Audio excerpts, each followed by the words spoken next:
Welcome to the second episode of Artisanal Happiness. My name is Jim and I'm happy you tuned in. As you might know, much of this podcast will have a focus on depression, a condition affecting many people that I have met and that I myself got first-hand experience with 3 years ago.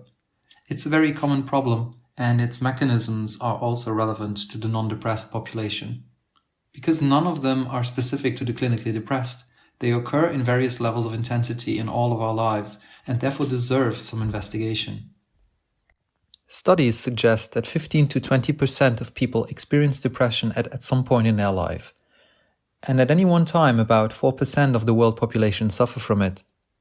If that's not enough to make it sound significant, consider this: even Taylor Swift sings about it.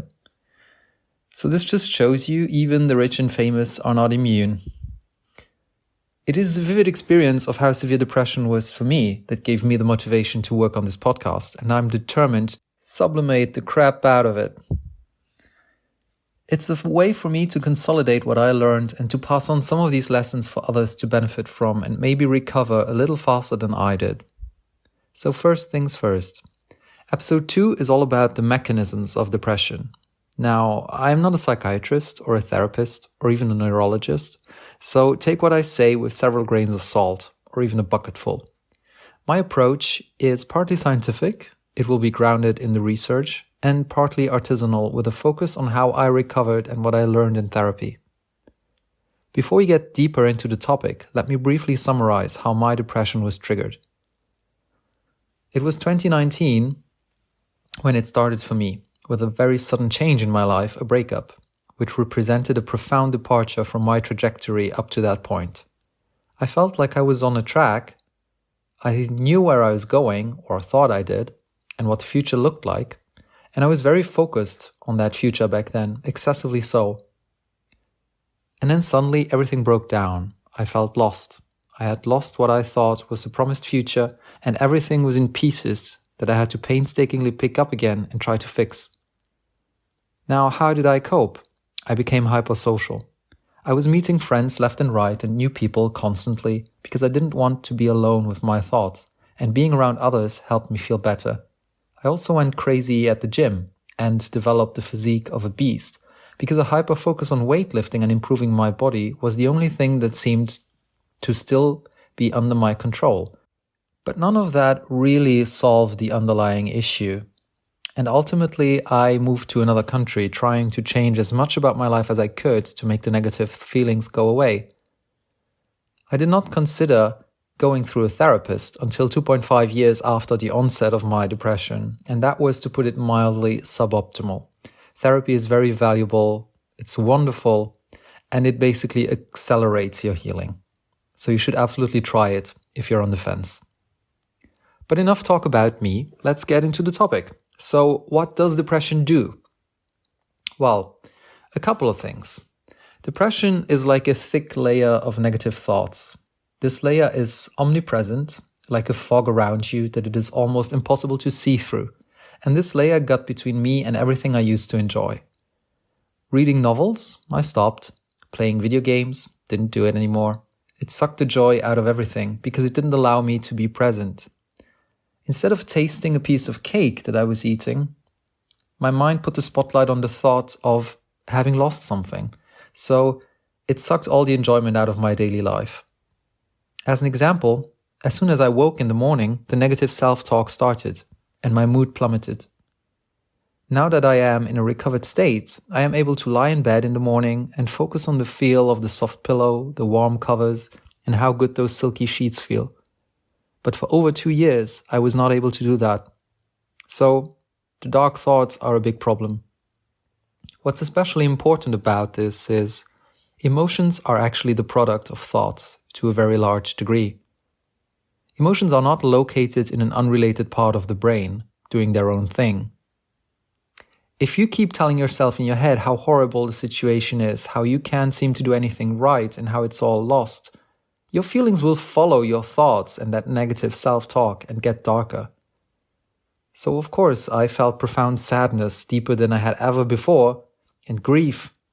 And these dark feelings are made worse because you don't even believe they're temporary. You lose all hope.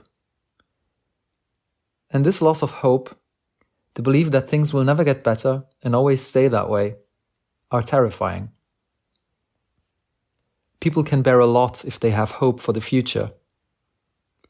For example, you can read Viktor Frankl's book on the topic. He is a survivor of the concentration camps.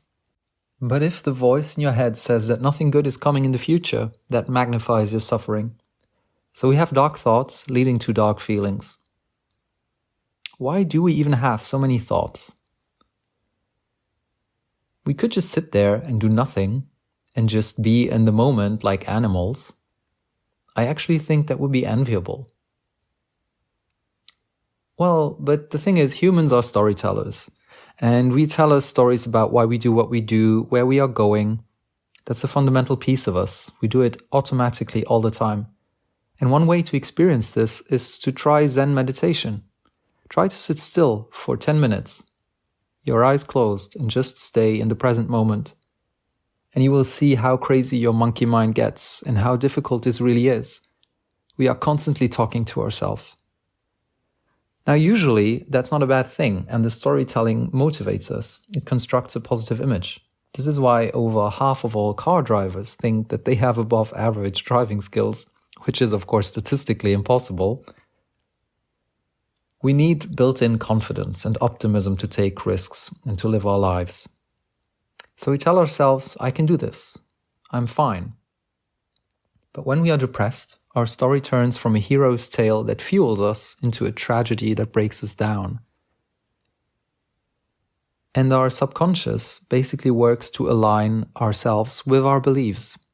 If we believe that we are destined to run 5 times per week and excel at marathons, we subconsciously prepare for that. We gather the energy before the run. But if our beliefs are all negative and we think we're unable to succeed at something, it becomes a self-fulfilling prophecy. The likelihood that we even try to change something decreases. So we are sabotaging ourselves. The negative thought patterns turn some mechanisms that are usually helpful into their opposite. Now, so far we have only talked about changes that happen in our mind, to our self-image and our self-talk.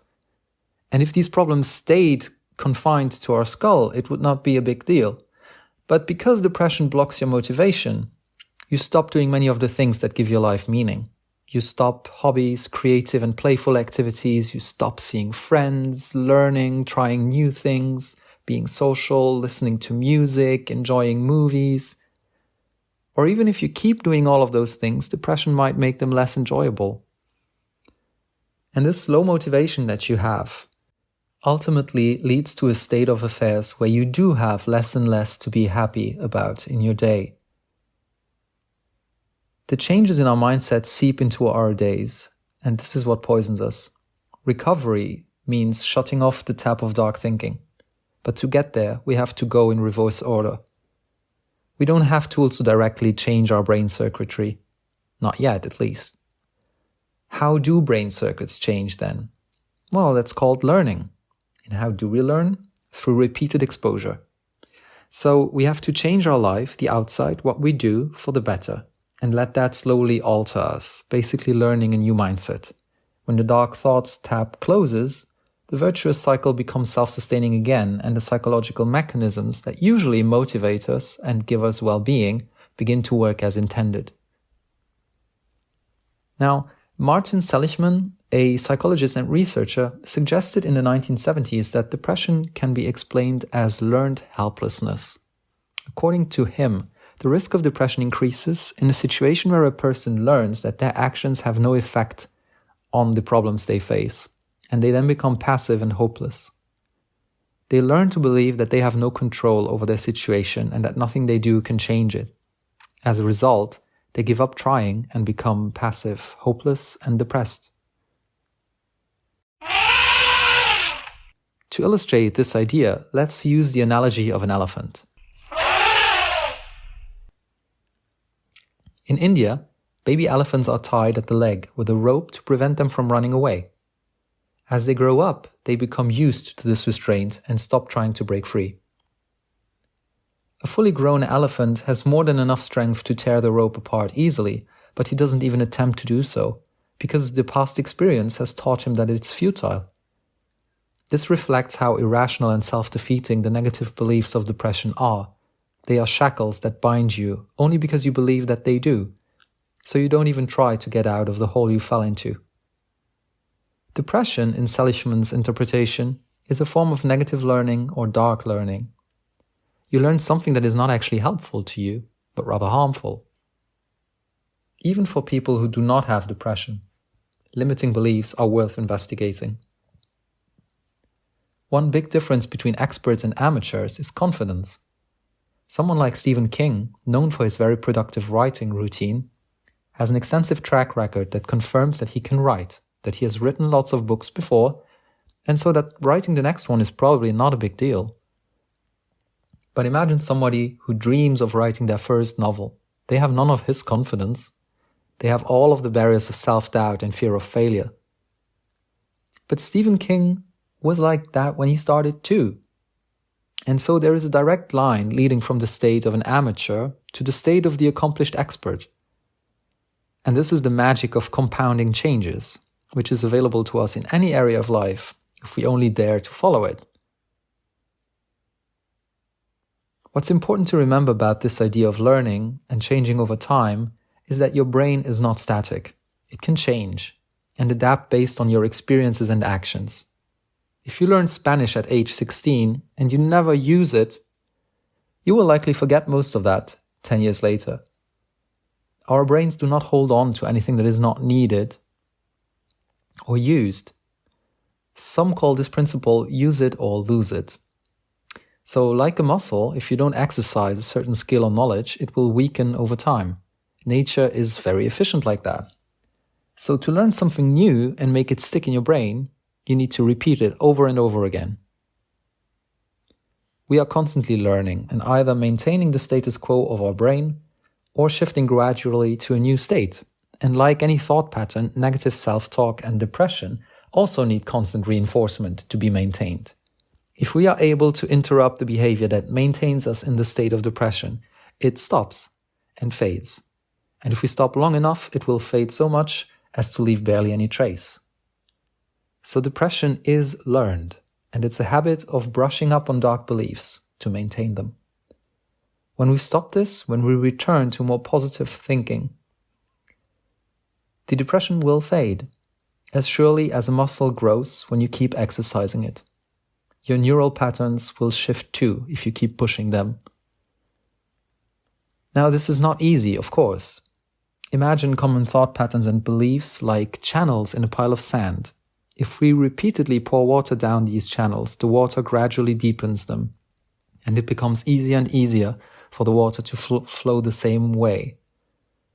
And if we want to stop using one of these established channels or patterns, it takes some work to make the water flow somewhere else. But over time, as it keeps digging into the sand, the new channels become deeper and more established until they replace the old ones. This is roughly how neurons strengthen their connections and how learning takes place. It is slow and incremental, but it works. Now, is there any evidence for this hypothesis that depression is gradually learned and not an instant switch that turns on or off? I do think so. We could say that. Look, for example, at the treatments. The gold standard treatment nowadays is cognitive behavioral therapy, or CBT, which is equally as effective as antidepressants and comes with lower relapse rates. The reason why antidepressants are more widely used in therapy is, of course, because it's easier to pop a pill than to invest the time and money to go to therapy. But what therapy does is it allows you to learn. It changes your brain patterns. To get to the other end of the spectrum, away from the depressed state of mind where you are passive, hopeless, and sad, you need to work on reinforcing the brain circuits that confirm the opposite. That we are active, hopeful for the future because we can influence it, and that we can experience joy. Another hint that goes in the same direction of this theory of learned depression comes from recent trials that show that psychedelic drugs like psilocybin, aka magic mushrooms, can have a long-lasting positive effect on depression, even with just a one-time dose. What does psilocybin do? It increases neuroplasticity, encouraging the formation of new neural patterns, which is a fancy word for accelerated learning. So depression is learned, and it can be unlearned, and also learned again. Relapses are possible. Our brain keeps changing, and we need to work on maintaining the state of mind that we find most useful and keep reinforcing the positive patterns, even when things get rough. It is similar to training your body to be more athletic, and then you need to keep up your routine to maintain that state, or the muscles will gradually waste away. So this is what I've been doing for my mind, and more successfully. In the next episode, we'll start looking at ways to begin changing our minds. Thank you for tuning in. And if you have any feedback, comments, or questions, shoot me an email at artisanal.happiness@gmail.com. Hear you next time.